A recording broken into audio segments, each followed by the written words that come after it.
गोजोन हामलायनायजों लोगोसे नोंथांमोनखौ गोदान खौराङाव बरायबाय। अन्नानै नोंथांमोना बे रादाबखौ जोबजासे नायलां। लोगोसे भिडिअखौ लाइक, कमेन्ट, शेयार आरो चेनेलाव गोदानै फैदोंब्ला साबस्क्राइब खालामनो गुरै खावलायबाय। दानिया फैदो लोगोफोर रादाबखौ मिथिलांनि। गिबि खौराङाव दङ खायजामाथि दखरा दुलाराय बर' फरायसा आफादनि बानजायनायाव मैया 2022 मायथाइनि एसएसएलसि आरो एचएस जोबथा आनजाद होखांनाय बिजाथिफोरजों सावरायलायनाय मेल लायो। बे मेलाव बुंथिगिरि हिसाबै उदालगुरि जिल्ला दुलाराय बर' फरायसा आफादनि लोगो आफादगिरि रबीन्द्र बर'आ नुजाहैयो। क'क्राझाराव इउपिपिएल दोलोआ रंजाथाइनि फोरबो फालिदों।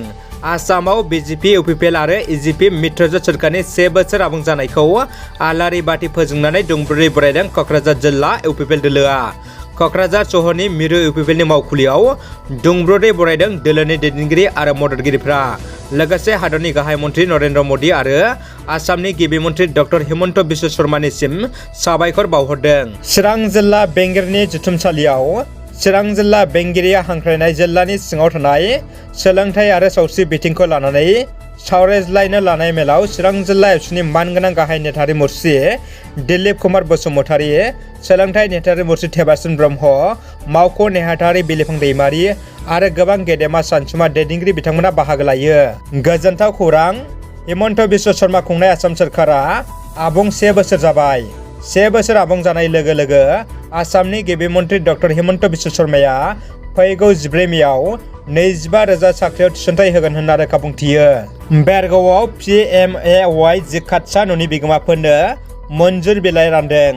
सबका साथ सबका बिकास मोन्थोरजों सोरखार सालायनाय नरेन्द्र मदिआ गोरिब थाखोनि सुबुंफोरनो गंसे थाखुलि न'युं बिथांखिनि गेजेरजों बयनिबो थाखाय न' गंसे होनायनि थांखि बायदियै मैया उदालगुरि जिल्लानि सिङाव थानाय बेरगाव जौगां खोन्दोआव कातसा न'युं मोननाय बिगोमाफोरनो न' मन्जुर जानाय बिलाइखौ रानना होयो।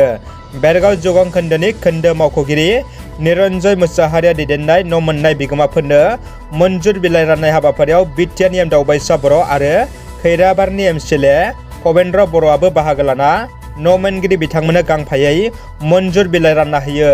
क'क्राझार जिल्लानि फकिराग्राम शक्ति आश्रमाव थानाय शंकरदेव शिशु निकेतन फरायसालियाव शक्ति आश्रम एसपि फाउन्डेसननि बानजायनायाव UPSC APSC आनजादनि थाखाय माबायदि साखाफारा जानांगौ बिनि सायाव सांग्रांथि मावबादा खुंदों। बे हाबाफारियाव क'क्राझार जिल्लानि जिल्ला बेंगिरि IAS बर्नाली डेकिया बाहागो लानानै थुलुंगाखां बिबुंथि होयो। आसामाव बिजेपि दैदेननाय सोरखारा 1 बोसोर जानायाव गोजोननाय बावहरदों एम दावबायसा बर'आ।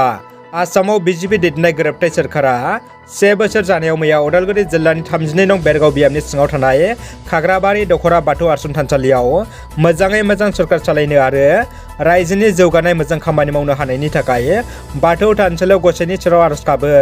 बे हाबाफारियावनो बाहागो लानानै बिटिसिनि मावफुं सोद्रोमा दावबायसा बर'आ बुङोदि मिरुनि नखर मन्त्रि अमित शाहया बिटिआर सरकारनो 1,980 कौटि राङारि हरनो रादाय होनायखौ जोबोद गोजोननाय फोरमायदों। दानिया फैदो जोबथा खौराङाव।